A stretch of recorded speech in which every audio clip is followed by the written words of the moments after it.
السلام علیکم۔ وہ تو آپ کی تدبیروں کو اڑا کر رکھ دے گا، وہ غار پر ایسا جالا بنائے گا، ساری دنیا حیران پریشان ہو جائے گی کہ اس غار کے اندر کون ہو سکتا ہے۔ اور ساری بات وہی تو تھی، اور وہ کمزور جالا اللہ تعالیٰ نے دلیل بنا کر کھڑا کر دیا۔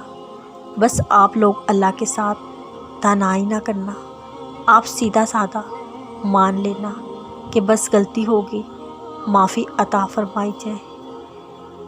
سرکار معافی دے دیں، اللہ سے معافی مانگ لیں۔ یہ کبھی نہ کہنا کہ حالات ہی ایسے تھے، میں وہاں پر کیا کرتا۔ اللہ سے کثرت سے مانگے، اللہ سے برکت مانگیے۔ کثرت آزمائش ہے جبکہ برکت ایک نعمت ہے، کثرت نصیب ہے جبکہ برکت خوش نصیبی۔ کثرت آپ کا اندازہ ہے، اس قدر ہو تاکہ آپ کی ضروریات پوری ہو۔ برکت اللہ پاک کی گارنٹی ہے، جو ملے گا اس میں ضروریات لازماً پوری ہوں گی۔ کثرت کی خواہش ہے، چینی اپنے ساتھ لاتی ہے۔ یہ بے چینی سودا بن کر دل و دماغ پر چھا جاتی ہے، فکر کا شکار کر دیتی ہے، شکر سے دور کر دیتی ہے، جبکہ برکت کے ساتھ قناعت شکر لازم ملزم ہے۔ شکر ہی وہ شے ہے جو رحمت خداوندی اللہ کی کنجی ہے۔ کثرت والے حساب میں پھنس کے، برکت والے پار لگ کے۔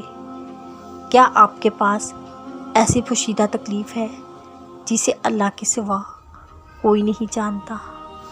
ان کو ایسے پوشیدہ نیکیاں بنا لے جن کو اللہ کے سوا کوئی نہ جانے۔ آپ کی وہ بیماری جسے اللہ کے سوا کوئی نہیں، اس کے لیے خفیہ صدقہ کریں جسے اللہ کے سوا کوئی نہ جانے۔ آپ کی وہ فکر جو آپ کے دل پر چھائی ہے جسے اللہ کے سوا کوئی نہیں جانتا، اس کے لیے پوشیدہ استغفار کریں جسے اللہ کے سوا کوئی نہ سنے۔ بے چینی جو آپ کو لاحق ہے جسے اللہ کے سوا کوئی نہیں جانتا، اس کے لیے رات میں 2 رکعتیں پڑھے جسے اللہ کے سوا کوئی نہ دیکھے۔ اس طرح ہر پوشیدہ چیز کے ساتھ معاملہ کریں جو آپ کو تکلیف دے، آپ پر چاچے، جسے اللہ کے سوا کوئی نہ جانتا ہو۔